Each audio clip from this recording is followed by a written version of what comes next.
Hello बच्चों, मैं प्रशांत स्वागत करता हूँ आपके अपने चैनल डेल्टा एजुकेशन में। तो कैसी एनर्जी, बहुत सारी एनर्जी हमारे अंदर, बहुत एनर्जी है। ठीक है, मैं बहुत एक्साइटेड हूँ इस चैप्टर, जो नया चैप्टर मैं लेके आया हूँ। ठीक है, तो हमने अब तक हम रेखागणित की अगर बात करें तो देखो, अब तक हमने जो भी हमने स्टार्ट किया था उसमें हमने क्या किया था कि रेखागणित में हमने बिंदु से स्टार्ट किया था।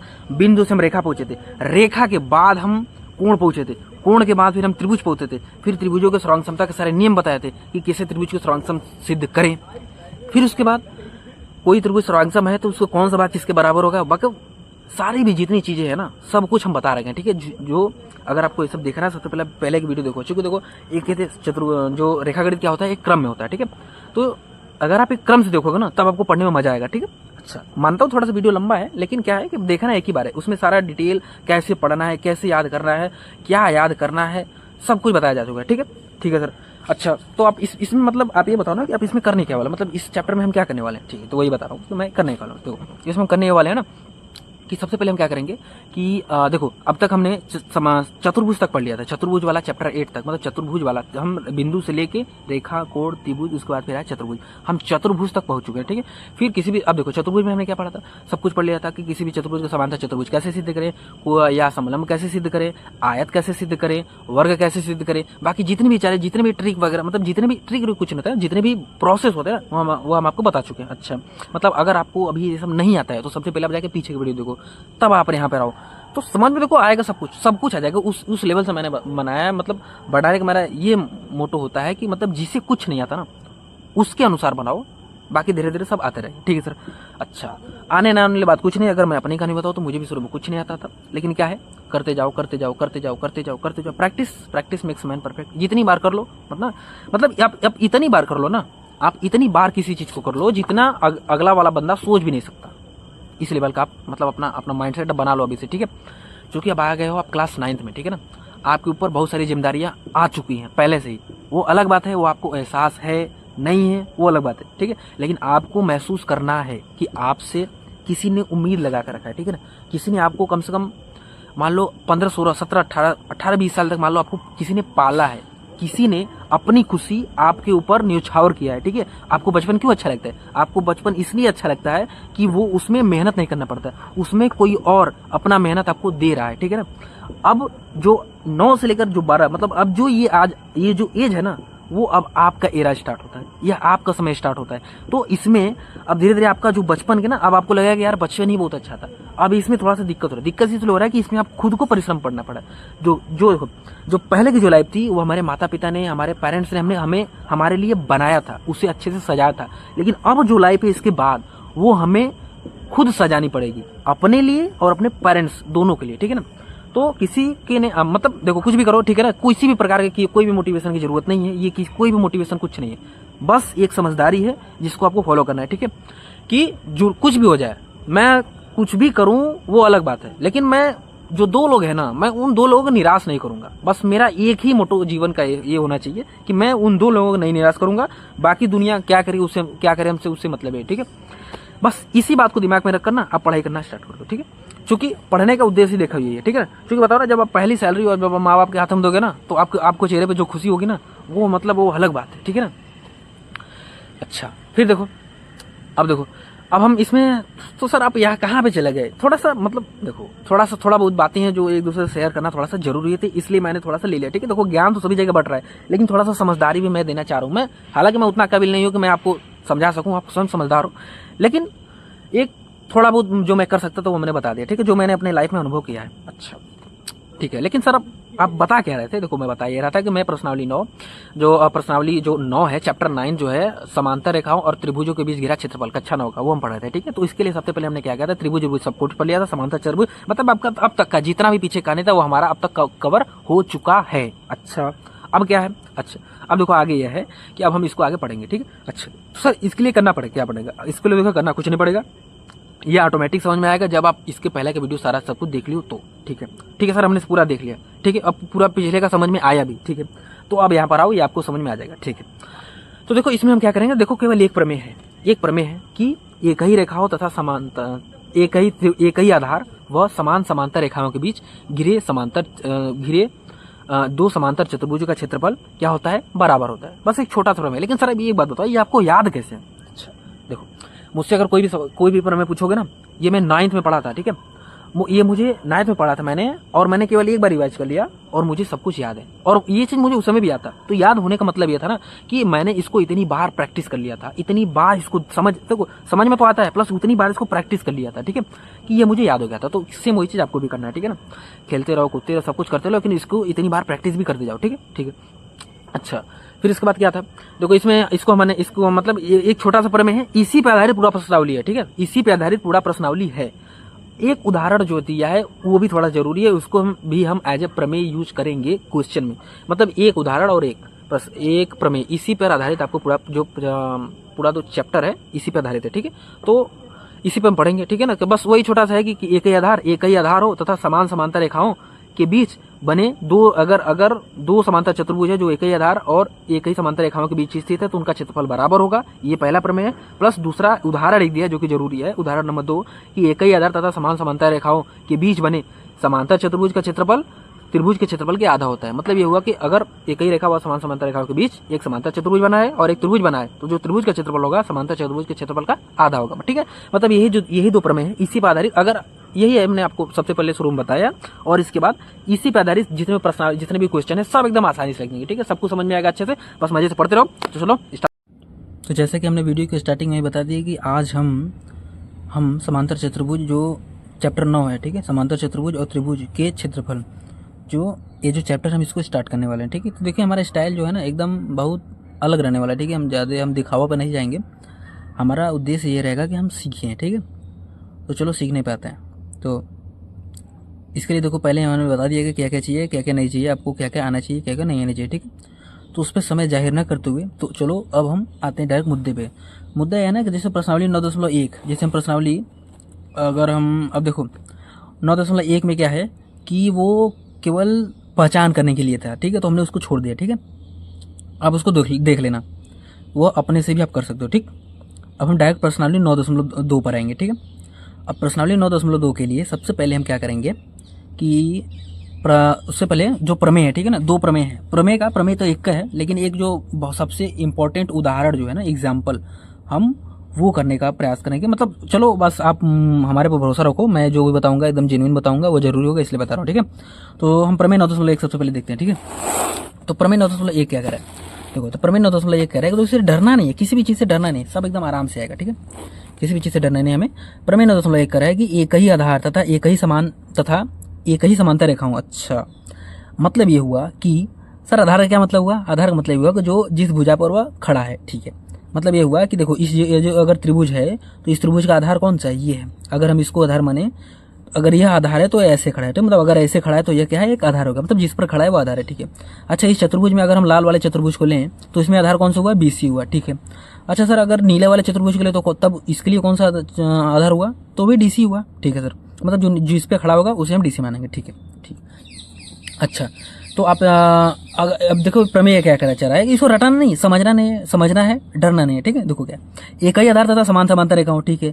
मतलब कि आधार दोनों, देखो एक ही आधार तथा एक ही समांतर रेखाओं, मतलब समान, यहाँ पे लिखो एक ही ने समान, एक ही आधार तथा समान समांतर रेखाओं के बीच स्थित समांतर चतुर्भुज क्षेत्रफल में बराबर होते हैं। अच्छा, इससे पहले हमने समांतर चतुर्भुज पढ़ रखा है, ठीक है। उसकी जितना भी गुणा भाग, जितने भी प्रकार से वो युद्ध कर सकता था, मतलब उसके जितने भी तोड़ थे हमने बता रखे थे, ठीक है। मतलब समांतर चतुर्भुज हम अच्छे से पी कर आए हैं। अच्छा, अब इसको हम क्या करेंगे, अब इसके करने के लिए देखो, इसका कहने का मतलब यह है कि एक ही आधार, मतलब दो, देखो इसका कहने का प्रमेय 9.1 का कहने का मतलब है कि देखो कोई भी तुम्हें 2 समांतर चतुर्भुज ऐसे मिल जाए जिनमें दोनों समांतर चतुर्भुजों का आधार क्या हो, एक ही हो, और वे दोनों एक ही समांतर रेखाओं के बीच स्थित हों, तो उनके क्षेत्रफल क्या होंगे, ऑटोमेटिक बराबर होंगे। कैसे, इस वाले प्रमेय के अनुसार। हालांकि हम इसे सिद्ध करेंगे, वो अलग बात है, ठीक है।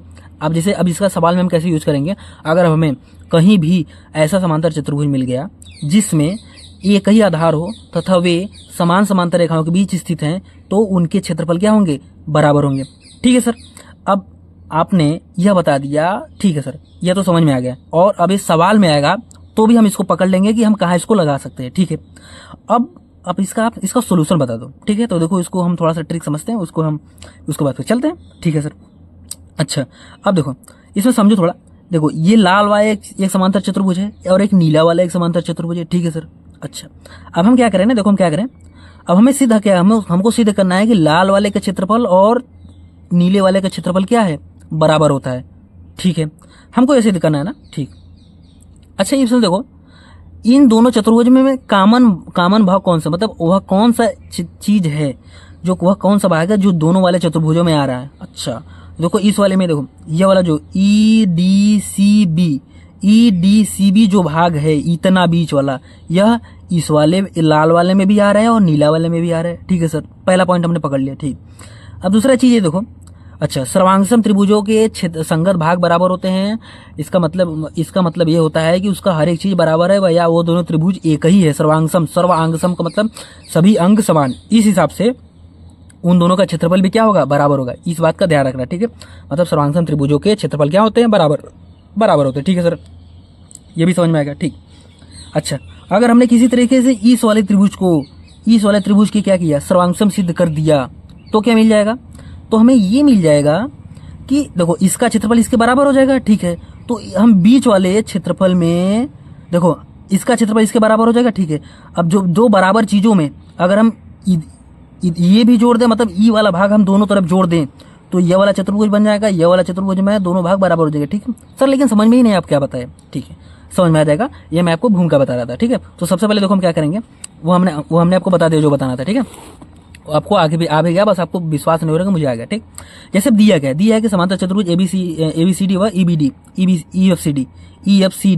ABCD व EFCD एक ही आधार BC व एक ही आधार व आप यहाँ पर पूरा लिखेंगे जो मैं हिंदी में बोल रहा हूँ, एक ही आधार DC व समान समांतर रेखाओं AF व DC के बीच स्थित है। ठीक है, आप इतना पूरा लिखेंगे। ठीक है, और हमको सीधे क्या करना है, हमको सीधे करना है कि एरिया चतुर्भुज, अब देखो लिखने का यही तरीका है, एरिया चतुर्भुज ABCD बराबर होगा एरिया चतुर्भुज, एरिया यहाँ पे लिखेंगे चतुर्भुज EFCD, या चतुर्भुज ना भी बनाए तो भी चलेगा, बस वैसे बस मैं बना दे रहा हूँ। ठीक है, EFCD। ठीक है, मतलब यह वाला मतलब लाल वाला नीला वाले के बराबर करना है। ठीक है सर, ऐसे में क्या करेंगे, देखो हम वही चीज करेंगे, ये वाले छोटा वाले त्रिभुज इसका सर्वांगसम सिद्ध करेंगे। तो कैसे होगा, देखो सर्वांगसम सिद्ध करने के लिए देखो क्या हमको कैसे सिद्ध करने के, देखो अच्छा देखो यह वाला भुजा इस वाले भुजा के बराबर होगा। क्यों, देखो लाल वाला एक समांतर चतुर्भुज दिया है। ठीक है, तो समांतर चतुर्भुज की समूह भुजाएं क्या होती है, बराबर और समांतर होते हैं। ठीक है, अच्छा जब बराबर होते माने इसको बराबर मान लिया। ठीक है, अच्छा जब यह समांतर है तो और एक तिर्यक रेखा AF इसे काट रही है, तो यह एक अंतर कोण बना और यह एक अंतर कोण बना, क्या होगा, एक अंतर कोण से ये दोनों बराबर हो जाएंगे। ठीक है सर,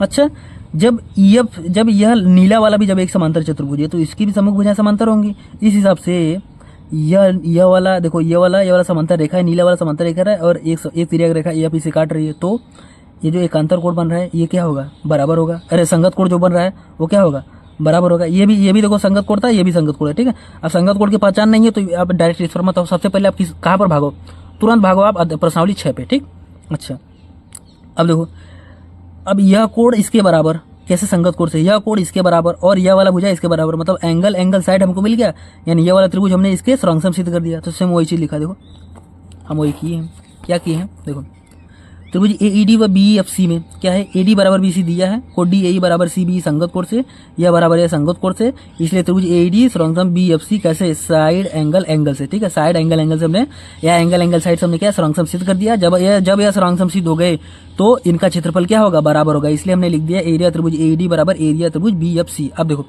अब देखो यह समीकरण बराबर है। अच्छा बराबर समीकरण के दोनों पक्षों में अगर हम सेम चीज जोड़ दे तो भी वो क्या होंगे, बराबर ही होंगे। ठीक है, अच्छा जब यह बराबर, देखो अब हम क्या करेंगे, बराबर चीजों के दोनों ओर दोनों पक्षों में एरिया BCDE क्या करिए, हमने जोड़ दिया। ठीक है, तो एरिया AED प्लस BCDE बराबर होगा एरिया त्रिभुज BFC प्लस BCDE। देखो BCDE दोनों जोड़ दिया। अच्छा तो इससे मिलेगा, देखो अगर हम AED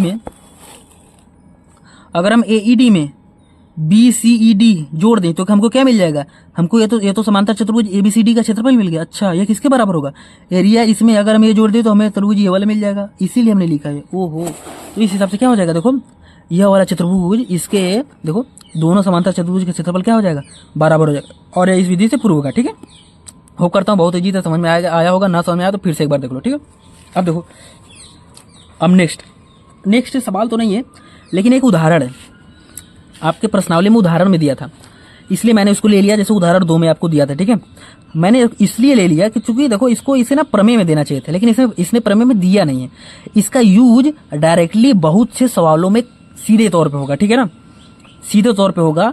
तो इसका कहने का मतलब यही है कि जब इसका इस हिसाब से यूज हो रहा है तो आपको इसका चीज मतलब इसको आपको इसका सोल्यूशन आना चाहिए, ठीक है। मैं आपको इसलिए बता रहा हूँ कि इसका यूज आगे है, ठीक है, ये जरूरत है, इसलिए मैंने आपको बता दिया। तो ये क्या है, पहला चीज हमने पढ़ा था कि देखो ये भी एकदम इसी की तरह जैसा प्रमेय हल किया ना, एकदम वैसे ही क्या है। जैसे पहले हमने पढ़ा था कि एकही आधार तथा समान समांतर रेखाओं के बीच स्थित समांतर चतुर्भुज क्षेत्रफल में बराबर होते हैं, ठीक है, वो तो हमने पढ़ा था। लेकिन अभी है ना, वो दोनों समांतर चतुर्भुज थे। अब हम क्या करें कि एक समांतर चतुर्भुज लें और एक ही त्रिभुज लें जिनमें आधार बराबर हो तथा रेखाएं समांतर हो। तो उनका जो क्षेत्रफल होगा ना, तो जो त्रिभुज का क्षेत्रफल होगा समांतर चतुर्भुज के क्षेत्रफल का आधा होगा। इतना सिंपल। क्या मतलब सर, एक बार और बताइए, थोड़ा सा हल्का समझ में हल्का। तो मतलब ये हुआ ना, देखो कोई भी समांतर चतुर्भुज इस हिसाब से दिया रहे कि वे एक ही जिनका आधार कॉमन हो, मतलब आधार एक हो और तथा वे समान समांतर रेखाओं के बीच स्थित हैं, तो उनके तो जो अगर ऐसा कंडीशन है तो जो त्रिभुज का क्षेत्रफल होगा वह समांतर चतुर्भुज के क्षेत्रफल का आधा होगा। ठीक है सर, ये हमको समझ में आ गया। अब देखो, अब हमें कहीं भी सवाल में अगर ऐसा मिल जाए कि एक ही आधार बन रहा है और समांतर चतुर्भुज और त्रिभुज बन रहा है, तो हम तुरंत इसको लगा देंगे। ठीक है सर। अब थोड़ा सा इसका मतलब बता दो कि अब इसका थोड़ा सा इसका प्रूफ बता दो। देखो इसका प्रूफ है, देखो सिंपल सी बात। देखो ये चीज लिखा है कि एक ही आधार तथा समान समांतर रेखाओं के बीच बने त्रिभुज का क्षेत्रफल समांतर चतुर्भुज के क्षेत्रफल का आधा होता है। तो इसका मतलब ये हुआ कि देखो इसमें यह था कि देखो इसको सबसे पहले दिया था, क्या दिया हमको, यह था लाल वाला चतुर्भुज दिया था और नीला वाला त्रिभुज दिया था, जिसमें एक ही आधार AB है तथा वह समान समांतर रेखाओं AB व PC के बीच स्थित हैं। ठीक है, और हमने रचना क्या किया, देखो ये एक समांतर चतुर्भुज दिया ही था, हमने यह एक इस वाले त्रिभुज के हिसाब से हमने एक यह हमने ऐसे एक समांतर चतुर्भुज का बना दिया। ठीक है, हमने ये इसे भी एक समांतर चतुर्भुज बना दिया। ठीक है सर, बना दिया। यह क्यों बनाया वो आगे समझ में आएगा। ठीक है, अच्छा रचना हमने ये कर दिया। अच्छा जब हमने यह एक समांतर चतुर्भुज बना दिया, क्योंकि ये त्रिभुज दिया था, रचना से हमने एक समांतर चतुर्भुज बना दिया, तो ये पूरे समांतर चतुर्भुज का क्षेत्रफल इस लाल वाले समांतर चतुर्भुज के क्षेत्रफल के बराबर होगा। क्यों सर, अभी तो हमने पढ़ा कि एक ही आधार तथा समान समांतर रेखाओं के बीच समांतर चतुर्भुज का क्षेत्रफल आधा समान होता है, तो बस उसी हिसाब से होगा। अच्छा, तो सबसे पहले देखो हम करेंगे, देखो हमको जो दे दिया वो लिख लिया। ठीक है, त्रिभुज ABC बराबर हाफ है समांतर चतुर्भुज ABCD। हमको यह सिद्ध करना है कि जो PAB का जो क्षेत्रफल है वह समांतर चतुर्भुज ABCD के क्षेत्रफल का क्या है, आधा है, तभी तो हो पाएगा। ठीक है सर। अच्छा, अब इस हिसाब से हम क्या करेंगे, देखो रचना में क्या क्या है, रचना PD, देखो हमने BQ को खींची है, सीधी बात। ठीक है, BQ को AP के समांतर खींचा। ठीक, अब देखो अब उपपत्ति में क्या होगा, देखो उपपत्ति में वही चीज ABQP व ABCD एक ही आधार व समान समांतर रेखाओं के बीच स्थित है। ठीक है, तो क्या हो जाएगा, देखो अब यह एक समांतर, देखो यह भी एक समांतर चतुर्भुज होगा। कैसे, यह इसके समांतर दिया है, हमने इसको इसके समांतर खींच दिया, तो यह ऑटोमेटिक एक समांतर चतुर्भुज हो गया। आप चाहो तो इसको दिखा भी सकते हो, नहीं तो डायरेक्टली हो जाएगा। ठीक है, हालांकि दिखा दो तो और अच्छा रहेगा। ठीक है, तो हालांकि हमने यहाँ पे डायरेक्टली लिख दिया है कि चतुर्भुज ABPQ या ABCD एक ही आधार व समान समांतर रेखाओं पर स्थित है। तो यहाँ एक और लाइन लिखना था कि वह समान समांतर रेखाओं पर स्थित है। तो अब यहाँ पे हो जाएगा एरिया चतुर्भुज ABQP बराबर हो जाएगा एरिया चतुर्भुज ABCD। ठीक है, मतलब इस वाले का और इस वाले का क्षेत्रफल क्या हो जाएगा, बराबर हो जाएगा। ठीक है, इसको हमने समीकरण एक बना लिया। ठीक है, अब देखो अब जब हम इस वाले त्रिभुज को लें, इस वाले त्रिभुज में अब हम इसको और इसको देखें। ठीक है, अगर हम इसको सर्वांग सिद्ध कर दिए तो इसका क्षेत्रफल इसके क्षेत्रफल के बराबर हो जाएगा। ठीक है, अच्छा वही चीज किया, देखो हमने इसको सर्वांग सिद्ध कर दिया। कैसे, देखो PA बराबर QB यह दिया है। ठीक है, कि PQ बराबर AB कैसे समांतर चतुर्भुज के सम्मुख भुजाएं हैं, तो ये तो बराबर हो जाएगा। और PB बराबर PB क्या है, उभयनिष्ठ भुजा, अतः ये दोनों त्रिभुज क्या होंगे, सर्वांगसम होंगे। अच्छा, जैसे सर्वांगसम हो गई तो इन दोनों का क्षेत्रफल क्या हो जाएगा, बराबर हो जाएगा। ठीक है, अब इन दोनों का क्षेत्रफल जोड़ के किसके क्षेत्रफल के बराबर है, इस वाले बड़के वाले चतुर्भुज के क्षेत्रफल के बराबर है। देखो तो वही चीज हमने लिखा, इस वाले त्रिभुज को हमने सबसे पहले क्या किया, सर्वांगसम सिद्ध किया। ठीक है, हो गया, यहाँ पे हमने सर्वांगसम सिद्ध कर दिया ऐसे से। फिर उसके बाद देखो इन दोनों का क्षेत्रफल बराबर होगा। ठीक है, अब जो एरिया ABQP बना है वह किसके, इन दोनों त्रिभुजों जिसको हमने सर्वांगसम सिद्ध किया है इनको योग के बराबर होगा। ठीक है, लेकिन अभी हमने ऊपर हमने सिद्ध किया है कि यह इसके बराबर है, मतलब PAB, मतलब कि हम PQB की जगह हम PAB लिख सकते हैं। ठीक है सर, तो लिख दो, देखो यहाँ पे लिख दिया PQB, देखो हमने वहीं पे लिख दिया, मतलब एरिया ABQP किसके बराबर होगा, दोगुना हो गया एरिया PAB के। ठीक है, लेकिन एरिया ABQP किसके बराबर था, देखो जो इस वाले चतुर्भुज का क्षेत्रफल था लाल, ये तो इस वाले चतुर्भुज का क्षेत्रफल लाल वाले चतुर्भुज के क्षेत्रफल के बराबर था। तो हमने जहां भी इस वाले चतुर्भुज का क्षेत्रफल लिखा है वहां पे हम ये वाला लिख सकते हैं। ठीक है, तो इसके जगह पे हम ये वाला लिख देंगे। ठीक है, तो देखो हमने वही लिख दिया, तो वही हमने लिख दिया कि एरिया देखो जब यहाँ पे पी ए बी बराबर क्या हो जाएगा, पी ए बी को इधर भेज दो, यहाँ पे 1/2 हो जाएगा, ठीक है। तो एरिया पी ए बी बराबर 1/2 एरिया चतुर्भुज ए बी क्यू पी या ए बी सी डी, ये दोनों आपस में क्या है, बराबर है। इस हिसाब से हमने सिद्ध कर दिया क्या, एरिया पी ए बी बराबर हाफ है area A B C D का, ठीक है। तो देखो ओवरऑल देखो जो 2 चीज हमने सीखा जो कि जरूरी है, ठीक है। हालांकि एक बार में ही समझ में नहीं आएगा, अगर आ गया हो तो अच्छी बात है। हालांकि देखो समझ में आना ना आना ये कोई बहुत बड़ा वो नहीं है कि एक ही बार, देखो एक ही बार में समझ में नहीं आएगा, और ऐसा भी है कि एक बार पढ़ लिया आपको कुछ नहीं है, ऐसा भी नहीं है कि आपको अब पढ़ लिया आपको कुछ आया ही नहीं, ठीक है। तो इस बात का ध्यान रखना, ठीक। आया आपको है, बस आपको थोड़ा सा रिवीजन की जरूरत है, ठीक है। तो देखो ओवरऑल हमने पढ़ा ये कि अगर इसमें हमने सबसे पहले देखा कि कंडीशन क्या है कि एक ही आधार तथा समान समांतर रेखाएं होनी चाहिए। अच्छा, फिर इनमें फिर हमने कंडीशन देखा कि वे एक ही आधार तो इसमें क्या होगा, अगर एक ही आधार व समान समांतर रेखाओं के बीच 2 समांतर चतुर्भुज स्थित हैं तो उनका क्षेत्रफल बराबर होगा। फिर हमने दूसरा चीज पढ़ा कि अगर एक समांतर चतुर्भुज और एक त्रिभुज है एक ही आधार व समान समांतर रेखाओं के बीच, तो त्रिभुज का जो क्षेत्रफल होगा उस समांतर चतुर्भुज के क्षेत्रफल का क्या होगा, आधा होगा। अब इन्हीं दो प्रमेयों से या इन्हीं एक उदाहरण एक प्रमेय से हमारा जो प्रश्नावली 9.0 सारा एकदम खत्म, ठीक है। अच्छा, अब देखो पहला क्वेश्चन क्या है, पहला क्वेश्चन हमको प्रश्नावली 9.2 के कह रहा है ना कि एबीसीडी एक समांतर चतुर्भुज है, ठीक है, और एई लंब डीसी, मतलब कि देखो यह अभिलंब है, यह अभिलंब है। अच्छा, लंब क्या है, लंब कहीं भी अगर दे देता है तो वह क्या होता है, हाइट होता है, ठीक है, चूंकि वही हाइट होता है, लंब से हम हाइट ज्ञात करते हैं, ठीक है। इसमें देखो सब कुछ दिया है, हमको ज्ञात करना है एडी, अच्छा, अब आपकी जानकारी के लिए बता दें कि समांतर चतुर्भुज का क्षेत्रफल क्या होता है, आधार गुणे ऊंचाई, ठीक, आधार गुणे ऊंचाई होता है। किसका क्षेत्रफल, समांतर चतुर्भुज का क्षेत्रफल होता है, ठीक है सर। समांतर चतुर्भुज का क्षेत्रफल होता है आधार गुणे ऊंचाई, ठीक है, ठीक। अच्छा, तो देखो अब देखो एक बार हम क्या करेंगे, इसी वाला चतुर्भुज का क्षेत्रफल निकालना है।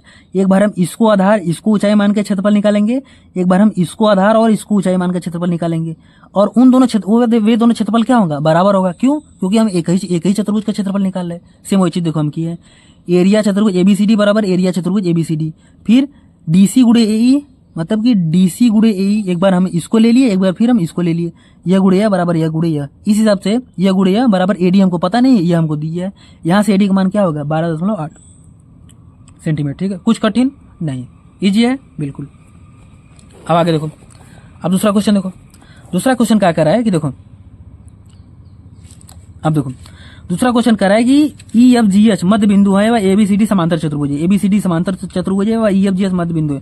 हमको सिद्ध क्या करना है, हमको सिद्ध करना है कि एरिया चतुर्भुज ई एफ जी एच आधा है एरिया त्रिभुज एबीसीडी का। अच्छा, ई एफ जी एच जो एरिया है यह एबीसीडी का आधा है, ठीक है।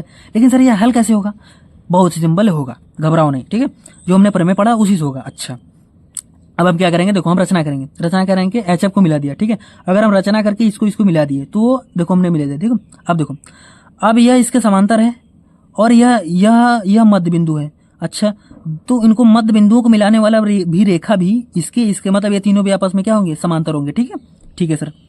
अब देखो, अभी आपने पिछले जब आप पिछला प्रश्नावली हल कर रहे थे तो आप बता रहे थे कि कहीं भी अगर मध्य बिंदु वाला मामला हो तो वहां पर तो मध्य बिंदु प्रमेय लगता है, तो यहाँ भी मध्य बिंदु प्रमेय लगेगा क्या, नहीं। देखो यहाँ पर मध्य बिंदु प्रमेय नहीं लगेगा, क्योंकि देखो इसमें कोई त्रिभुजा नहीं बन रहा है, किसी त्रिभुज की 2 भुजाओं के मध्य बिंदु वाला लगता है ना, तो इसमें कोई देखो यह त्रिभुज बना तो, लेकिन इसमें भुजाओं का मध्य बिंदु नहीं लगा। अच्छा, तो यहाँ पर यह हो सकता है, इसको हम एसी से मिला देते, लेकिन हमारा वो मामला हो नहीं पाता, ठीक है। जब हमने यह पढ़ लिया है तो हम डायरेक्ट इसको करेंगे। अच्छा, ठीक है सर।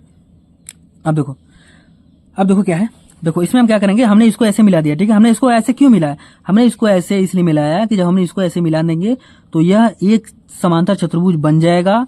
यदि समांतर चतुर्भुज बन गया तो ये एक ही आधार, तो यह चतुर्भुज ए एफ एच डी और त्रिभुज ई एफ एच एक ही आधार व समान समांतर रेखाओं के बीच स्थित हैं, तो जो त्रिभुज का क्षेत्रफल होगा वो मतलब जो समांतर चतुर्भुज का क्षेत्रफल होगा वो उस त्रिभुज का क्षेत्रफल का आधा होगा। सेम वही चीज इसमें लगेगा, इसलिए हमने ऐसा कुछ किया, ठीक है।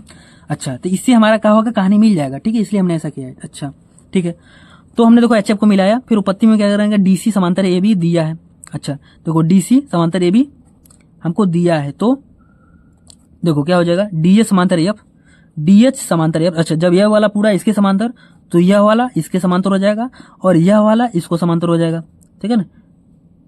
अच्छा ठीक है, ये वाले इसके समांतर हो या ना हो उसके उससे हमको कोई मतलब नहीं। अगर हमको इस छोटे वाले को एक समांतर चतुर्भुज सिद्ध करना है तो क्या होगा, जब ये बड़का वाला एक समांतर चतुर्भुज है तो इसकी सम्मुख भुजाएं बराबर होंगी और हमने इनके मध्य बिंदुओं को मिलाया है, मतलब जो आधा जो बचा हुआ भाग वो भी होगा, वो बराबर होगा तथा वो समांतर होगा। अच्छा, किसी एक चतुर्भुज में एक ही युग बराबर व समांतर हो तो वो पूरा चतुर्भुज क्या होता है, एक समांतर चतुर्भुज होता है, वो हमने पढ़ा था।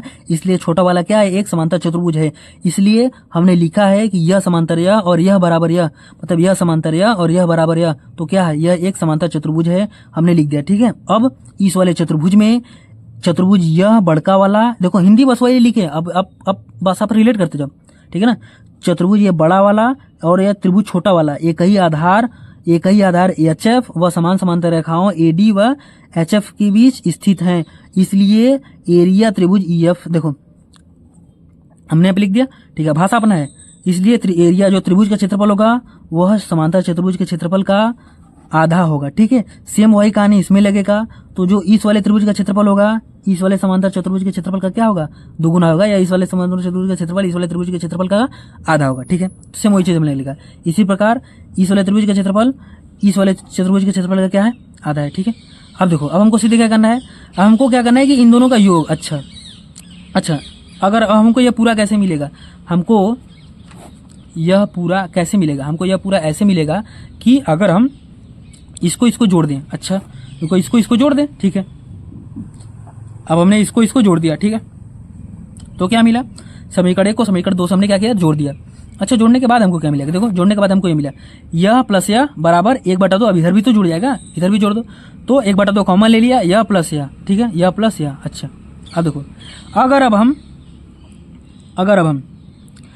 हम इसको इस वाले समांतर चतुर्भुज इस वाले समांतर चतुर्भुज को जोड़ दें, इसमें वही तो कह रहा है, इन दोनों समांतर चतुर्भुज को जोड़ दो तो क्या मिल जाएगा, बड़ा वाला समांतर चतुर्भुज मिल जाएगा। ठीक है, तो हमने वो यहाँ पे लिख दिया और 1/2 ऐसे रहने दिया, और इन छोटा वाले को जोड़ दें तो हमें ये छोटा वाला चतुर्भुज मिल जाएगा, तो हमने यहाँ पे लिख दिया। मतलब ये छोटा वाला चतुर्भुज बड़े वाले चतुर्भुज के क्या है, आधा है, और ये तुमको क्या करना था, प्रूफ करना था। इतना सिंपल जी, बिल्कुल इतना सिंपल होता है। ठीक है, तो इसमें कोई ऐसी चीज नहीं है कि जो नो आए। ठीक है ना, बस छोटा सा प्रमेय, देखो प्रमेय होता है सवाल में, अगर वो आपने प्रश्नावली हल करने से पहले प्रमेय समझ लिया तो उस प्रश्नावली का सारे सवाल आराम से लग जाते हैं। ठीक, अच्छा, अब देखो तीसरा क्वेश्चन क्या कर रहा है, तीसरा क्वेश्चन हमसे ये कह रहा है कि दिया है क्या, हमको दिया है कि ABCD क्या है, एक समांतर चतुर्भुज है। ABCD एक समांतर चतुर्भुज है। ठीक है, जिसमें P व Q क्रमशः भुजाओं AD व DC के मध्य बिंदु है। P व Q क्या है, मध्य बिंदु है, मतलब कि ये देखो यह और यह मध्य बिंदु। ठीक है, और हमको सिद्ध क्या करना है, हमको सिद्ध करना है कि एरिया APB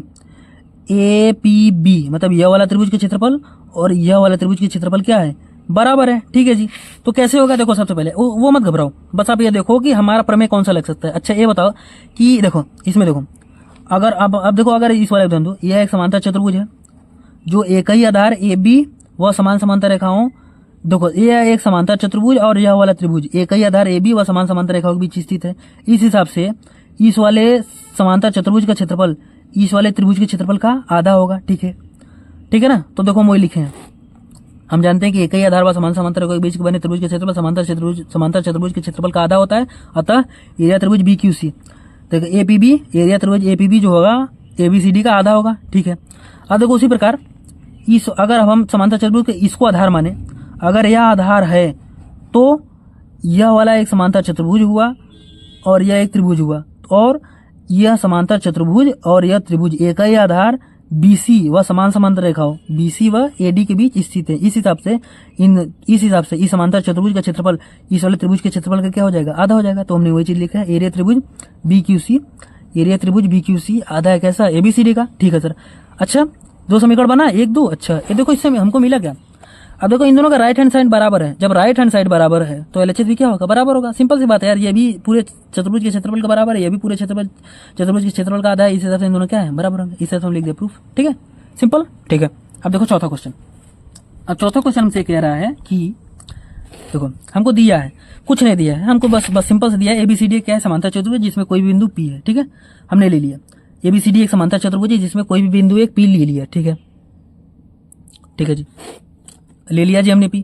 फिर अब क्या है, अब हमसे कह रहा है कि फिर हमको सिद्ध करना है कि जो इस वाले त्रिभुज का योग इस वाले त्रिभुज का योग पूरे चतुर्भुज के क्षेत्रफल का आधा है। ठीक है, और इस वाले चतुर्भुज, इस वाले त्रिभुज का योग, इस वाले त्रिभुज का योग, इस वाले त्रिभुज का योग और इस वाले त्रिभुज के योग के बराबर है। ठीक है, देखो इतना घबराना नहीं है, कुछ भी दिया हो, कितना ही बड़ा सवाल हो, कुछ नहीं, बस आप ये देखो ये किस टाइप का। देखो इस बिंदु से अगर हम इस भुजा के समांतर अगर ये रेखा खींच दी रचना में, तो हमने यही खींचा है, ठीक है, खींच दिया। और देखो, और हमने क्या रचना किया था, और हमने रचना किया था, देखो, और हमने इस बिंदु से इस भुजा के समांतर एक रेखा ऐसे खींची है रचना में। ठीक है, मतलब हमने दो रचनाएं की, MN और QR खींचा। ठीक है, जो इसके समांतर और ये इसके समांतर। ठीक है सर, तो इससे मिलेगा क्या, देखो इससे मिलेगा ये कि अगर आपने इसके समांतर यहाँ पे खींच दिया ना, तो बनेगा, देखो यह वाला एक समांतर चतुर्भुज बना। ठीक है, अगर जब यह वाला एक समांतर चतुर्भुज बना तो इस वाले और ये एक ही आधार, देखो AB और समान समांतर रेखाओं के बीच की स्थित है, तो इस वाले समांतर चतुर्भुज का क्षेत्रफल इस वाले त्रिभुज का क्षेत्रफल का आधा होगा। ठीक है, सेम वही चीज, देखो यह वाला चतुर्भुज जो है में यह त्रिभुज एक ही आधार DC व समान समांतर रेखाओं के बीच स्थित है, तो इस वाले चतुर्भुज का क्षेत्रफल इस वाले त्रिभुज के क्षेत्रफल का क्या होगा, आधा होगा। ठीक है, अच्छा, उसी प्रकार से अगर हम इसको समांतर माने, तो अब यह एक समांतर चतुर्भुज बनेगा। जब यह एक समांतर चतुर्भुज बनेगा तो देखो ये एक ही आधार व समान समांतर रेखाओं के बीच इसके बीच कौन सा चतुर्भुज स्थित है, यह तो एक त्रिभुज स्थित है और यह एक चतुर्भुज स्थित है, तो जो इस चतुर्भुज का क्षेत्रफल इस वाले त्रिभुज के क्षेत्रफल का आधा होगा। सेम वही चीज अगर हम इस वाले में आ जाएं, अगर हम इसको एक समांतर चतुर्भुज माने, तो देखो एक ही आधार BC व समान समांतर रेखाओं BC व MN के बीच स्थित कौन सी रेखा है, ये दोनों, ये एक चतुर्भुज स्थित है और ये एक त्रिभुज BPC स्थित है। ठीक है, तो क्या हो जाएगा, तो समझ में आना कितना चीज बन रहा है। ठीक है, तो सबसे पहले देखो हम यह वाला और यह वाला लेंगे, तो समझ देखो रचना में किया, AB समांतर QR, AD समांतर MN खींचा। ठीक है, अच्छा, अब देखो तो क्या हो जाएगा, हम वो डायरेक्ट लिख देंगे कि वह एक समांतर है। देखो अब देखो, अब फिर हमको मिलेगा क्या, हमको मिला ये कि रचना AB समांतर QR, AD समांतर MN खींचा। ठीक है, वो पत्ते में क्या है, त्रिभुज, देखो त्रिभुज APB व समांतर चतुर्भुज AQRB। ठीक है, बस वही चीज लिखना ही है, एक ही आधार AB व समान समांतर रेखाओं, एक ही आधार AB व समान समांतर रेखाओं AB व QR व समान समांतर रेखाओं AB व QR के बीच स्थित है। ठीक है, आप ऐसे ही लिखेंगे। अतः एरिया त्रिभुज APB क्या होगा, आधा होगा किसके, एरिया चतुर्भुज ABRQ के। ठीक है, इसी प्रकार जो यह वाला त्रिभुज होगा, इसका जो क्षेत्रफल होगा इस वाले चतुर्भुज के क्षेत्रफल का क्या हो जाएगा, आधा हो जाएगा। ठीक है सर, अब देखो समीकरण 1 समीकरण 2 इन दोनों को हम क्या करें, जोड़ दे। ठीक है, तो जोड़ने से क्या मिलेगा, देखो हमको ओवरऑल तो चाहिए है ना, हमें ओवरऑल APB और PCD चाहिए। देखो यहाँ APB और PCD है, इन दोनों को क्या करें, जोड़ दे तो भी तो मिलेगा। देखो एरिया त्रिभुज APB व एरिया त्रिभुज PCD किसके बराबर होगा, हाफ, इन दोनों को जोड़ दो, एरिया त्रिभुज ABRQ या AD। अच्छा, जब ABRQ इसको देखो, जब हम इसको और इसको जोड़ेंगे तो यह तो एरिया चतुर्भुज ABCD मिल जाएगा, समांतर चतुर्भुज। ठीक है, तो लिख दो, देखो तो वही चीज मिला, क्या मिला कि एरिया APB व एरिया PCD किसके बराबर है, एरिया समांतर चतुर्भुज ABCD। ठीक है, यहाँ से हमारा प्रूव हो गया। ठीक है, इसको हमने समीकरण नंबर 3 मान लिया। ठीक है, हो गया। ठीक, अच्छा, पहला तो हमने प्रूव कर दिया, अब दूसरा कैसे प्रूव होगा, सेम वही चीज, नहीं पता चल रहा है तो सेम वही चीज करो, अब इसमें वही चीज लगा दो, इसमें भी वही लगाओ। देखो हमने वही किया। इसी प्रकार त्रिभुज APD व समांतर चतुर्भुज ADMN, एक ही रेखाओं, एक ही आधार AD व समान समांतर रेखाओं MN व AD के बीच स्थित है। देखो वही चीज हमने लिखा है। इसी प्रकार त्रिभुज यह और यह समांतर चतुर्भुज यह, एक ही आधार AD व समान समांतर रेखाओं AD व MN के बीच स्थित है, अतः इस त्रिभुज का क्षेत्रफल इस त्रिभुज के क्षेत्रफल का आधा होगा। उसी प्रकार से इस त्रिभुज का क्षेत्रफल इस पूरे समांतर चतुर्भुज के क्षेत्रफल का क्या होगा, आधा होगा, वही हमने लिखा। ठीक है, यह त्रिभुज APD बराबर हाफ है एरिया त्रिभुज इसका। ठीक, और एरिया त्रिभुज BPC जो होगा किसका आधा होगा, एरिया त्रिभुज BCMN का आधा होगा। ठीक है, अब हमने कर दिया ना, अब देखो फिर इन दोनों को जोड़ दो, इन दोनों को जोड़ दिया तो क्या मिला, जब LHS जोड़ा तो RHS भी क्या होगा, जुड़ जाएगा। अच्छा है भाई, बताओ जब आप इसको जोड़ो और इसको जोड़ो तो क्या हो जाएगा, ये पूरे ABCD के बराबर हो जाएगा। ठीक है सर, तो वही हमने लिखा है। क्या लिखा है, हाँ देखो हमने वही लिखा है कि इसको जोड़ देंगे तो हाफ ऑफ एरिया या प्लस या, फिर इन दोनों जोड़ देंगे एरिया ABCD जाएगा। ठीक है, तो अब देखो, अब इसको हमने समीकरण नंबर 4 मान लिया। अब देखो समीकरण 4 और समीकरण 3 में दोनों के साइड में हाफ एरिया ABCD है। देखो समीकरण 3 के इधर और देखो दोनों के राइट साइड में क्या है, हाफ एरिया ABCD, इस हिसाब से दोनों का LHS भी बराबर होगा। ठीक है, तो वही होगा। क्या देखो इन दोनों का मैंने क्या किया, LHS भी क्या किया, बराबर कर दिया, और हमें यही तो सिद्ध करना था। इतना ईजी, जी बिल्कुल इतना ईजी। ठीक है, कुछ नहीं करना है, बस आपको वही प्रमेय ही लगाना है। ठीक है ना, अगर दो समांतर चतुर्भुज बन रहे हैं तो उन दोनों क्षेत्रफल का बराबर वाला कोई प्रमेय लगेगा। अगर एक समांतर चतुर्भुज और एक त्रिभुज बन रहा है तो उसमें क्या लगेगा, आप वही समझ जाओ, एक तो आप समझ जाओ ना कि आप समांतर चतुर्भुज के क्षेत्रफल जो होगा त्रिभुज के क्षेत्रफल का आधा हो जाएगा, ये वाला लगेगा, ठीक है। अच्छा, अब देखो पचवा क्या करें। अब क्वेश्चन नंबर 5 हमारा कह रहा है कि दिया है PQRS और ABRS, PQRS ABRS मतलब लाल वाला और नीला वाला क्या है, ये दो एक समांतर चतुर्भुज है, ठीक है। ये हमको दे दिया कि लाल वाला नीला वाला दो एक समांतर चतुर्भुज है, ठीक है। अच्छा, अब हमको सीधे क्या करना है, हमको सीधे करना है कि पहला चीज कि दोनों समांतर चतुर्भुज क्षेत्रफल में बराबर होते हैं। अब देखो सिंपल सी बात है, अगर हम इस वाले चतुर्भुज और इस वाले चतुर्भुज की बात करें तो ये दोनों चतुर्भुज एक ही आधार SR व समान समांतर रेखाओं PB और SR के बीच स्थित है। इस हिसाब से इन दोनों का क्षेत्रफल बराबर होगा। क्यों? हमने प्रमेय 9.1 पढ़ा था, ठीक है। ठीक है सर, ये तो समझ में आ गया। अब दूसरा आप बताओ कैसे सिद्ध करें। दूसरा तो कह रहा है कि यह वाला जो है, यह वाला त्रिभुज इस वाले चतुर्भुज के क्षेत्रफल का आधा है। अब यह कैसे सिद्ध होगा? सिंपल सी बात, देखो कैसे सिद्ध होगा। देखो मैं कह रहा हूं कि यह वाला, अच्छा यह वाला त्रिभुज, यह वाला त्रिभुज किस वाले में, नीले वाले में है कि लाल वाले में है? सर नीले वाले में, ठीक है। अब देखो नीले वाले की अगर बात करें, अगर हम केवल नीले वाले फोकस करो। अब नीले वाले को अगर हम उठा ले कि देखो अगर हम आधार AS माने, तो अगर हम आधार AS माने तो देखो त्रिभुज ASX व समांतर चतुर्भुज ABRS एक ही आधार AS व समान समांतर रेखाओं AS व BR के बीच स्थित हैं। तो इसलिए इस समांतर चतुर्भुज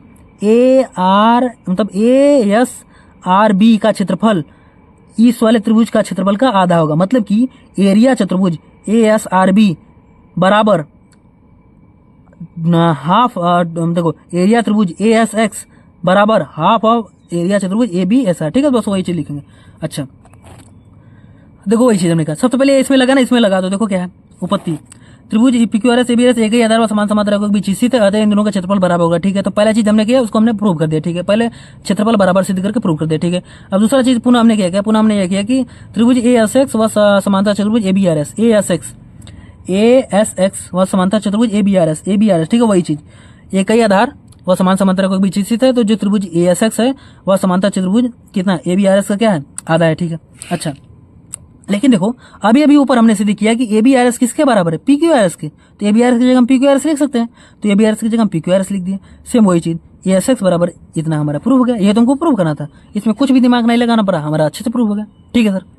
बिल्कुल ठीक, एकदम अभी तक हमारा पूरा भरोसा है कि एकदम अच्छे समझ में आता रहोगा, ठीक है। अब देखो आगे नेक्स्ट क्वेश्चन अब हमारा क्या है कि अब देखो 6 क्वेश्चन क्या कह रहा है। 6 क्वेश्चन हमारा कह रहा है कि देखो इसमें देखो ना, किसान दाल व गेहूं अलग अलग बोना चाहता है। देखो क्या है ना, किसान, देखो जो छठवां क्वेश्चन है, अगर आप इसको पढ़ोगे ना तो थोड़ा सा आपको पता ही नहीं चलेगा कि इसमें यार कह क्या रहे हैं, लॉजिक ही नहीं समझ में आ रहा, ठीक है। देखो इसमें क्या रहा ना कि इसमें दिया है कि एक किसान है जो दाल व गेहूं को अलग अलग बोना चाहता है, लेकिन वह इस हिसाब से अलग अलग बोना चाहता है कि उन दोनों का क्षेत्रफल, मतलब उन दोनों को समान क्षेत्रफल में अलग अलग बोना जाता है। मतलब ये हुआ कि किसान जो है वह 2 फसलें बोना चाहता है, एक तो दाल एक तो गेहूं, लेकिन उसका कंडीशन यह है कि तीनों चीज अलग अलग हो। मतलब ये हुआ कि देखो कि अगर हम देखो तीनों चीज अलग अलग होना चाहिए और क्षेत्रफल में बराबर होना चाहिए। मतलब कि देखो तीनों चीज अलग अलग होना चाहिए, मतलब दाल भी अलग होना चाहिए और दोनों गेहूं भी अलग अलग होना चाहिए। मतलब दोनों दाल भी अलग अलग होना चाहिए और गेहूं भी अलग होना चाहिए। लेकिन कंडीशन ये है कि जितने क्षेत्रफल में टोटल दाल बोया गया है उतने पूरे क्षेत्रफल में टोटल गेहूं भी बोया हुआ होना चाहिए। ये कंडीशन है किनका, ये जो हमें दिया है उन लोगों ने, मतलब ये उनका कंडीशन है, ठीक है सर। अच्छा तो अब होगा ये कैसे, देखो ये होगा ये ऐसे कि ये होगा ऐसे कि देखो हम क्या करें कि एक समांतर चतुर्भुज के आकार का एक खेत बनाए, ठीक है, जिसमें से हम एक त्रिभुजाकार एक ये ऐसा बना लें, ठीक है। तो इस त्रिभुजाकार अगर हमने इसको क्षेत्रफल इस क्षेत्र को त्रिभुजाकार हमने बना लिया तो इससे होगा क्या, इसमें हम क्या बोआ दें, इसमें हम गेहूं बोआ दें, ठीक है, और इसमें भी दाल बोआ दें, इसमें भी दाल बोआ दें, ठीक है। तो अगर इसमें गेहूं है, इसमें दाल, इसमें दाल, तो देखो गेहूं दाल दाल, मतलब कि देखो तीनों अलग अलग चीज बोया गया है, मतलब कोई भी दो चीज साथ नहीं बोया गया। मतलब इसे कहने का मतलब है कि ये नहीं कि आधे में दाल बो दी आधे में गेहूं, नहीं। इसका मतलब है कि आपको उल्टा पुल्टा बोना है, लेकिन जो क्षेत्रफल दोनों का समान होना चाहिए। अच्छा, मतलब ये होगा, देखो इसमें हमने मान लिया कि समांतर चतुर्भुज, खेत समांतर चतुर्भुज के आकार का है, और इसमें दाल, इसमें हमने गेहूं बोआ है, और इसमें भी दाल है, इसमें दाल है। अब तीसरा कंडीशन, अब हमको केवल सिद्ध यह करना है कि जो यह दाल वाला, यह गेहूं वाला जो क्षेत्रफल है वह इसके जो बचा हुआ क्षेत्रफल है उसके योग के बराबर है। इसका मतलब ये हुआ कि हमको सिद्ध यह करना है कि पी ए क्यू किसके बराबर है, यस ए पी व क्यू ए आर, इन दोनों के क्षेत्रफलों के योग के बराबर है। ठीक है, हमको यह सिद्ध करना है। अगर हमने यह सिद्ध कर दिया तो हमारा मामला पूरा हो जाएगा। ठीक है, क्योंकि उसका कंडीशन यही था कि तीनों बोना चाहता है और वह त्रिभुजाकार में बोना चाहता है, तो वह किस प्रकार, मतलब वो त्रिभुजाकार खेत में बोना चाहता है तो वह किस प्रकार बोए, तो वह इस प्रकार बोए कि एक सबसे पहले समांतर चतुर्भुज आकार का खेत बनाए, जिसमें से एक इस प्रकार का एक, मतलब एक ऐसा डांड, मतलब मेड़ा बना दे, हमारे मतलब डिवाइडर बना दे, हमारे देहाती भाषा में उसको डांड या मेड़ा बोलते हैं। तो इसको एक डिवाइडर ऐसा बना दे, तो इसका फिर क्या हो, तो इस हिसाब से उसका देखो क्षेत्रफल अगर ये दोनों बराबर हो जाए तो कोई हर्ज नहीं। इसमें गेहूं बो दिया, इसमें दाल बो दिया, इसमें दाल बो दिया, या इसमें दाल बो दिया, इसमें गेहूं बो दिया, मतलब इसमें दाल बो दिया, इसमें दाल बो दिया, इसमें गेहूं बो दिया, कोई मतलब नहीं। ठीक है, बस क्षेत्रफल बराबर करना है। देखो ओवरऑल अब हमको सिद्ध क्या करना है, एक मतलब हमको ये एरिया इसके बराबर सिद्ध करना है। ठीक है, देखो हम कैसे सिद्ध करें, देखो हमको सिद्ध ये करना है, ज्ञात करना है या सिद्ध करना है, किसान फसलों को बराबर व भागों में अलग अलग खेतों में कैसे बोए। हमको यह ज्ञात करना है कि किसान फसल को बराबर भागों व अलग अलग खेतों में कैसे बोए। ठीक है, कंडीशन है बराबर भाग होना चाहिए और अलग अलग खेत भी होना चाहिए। ठीक है सर।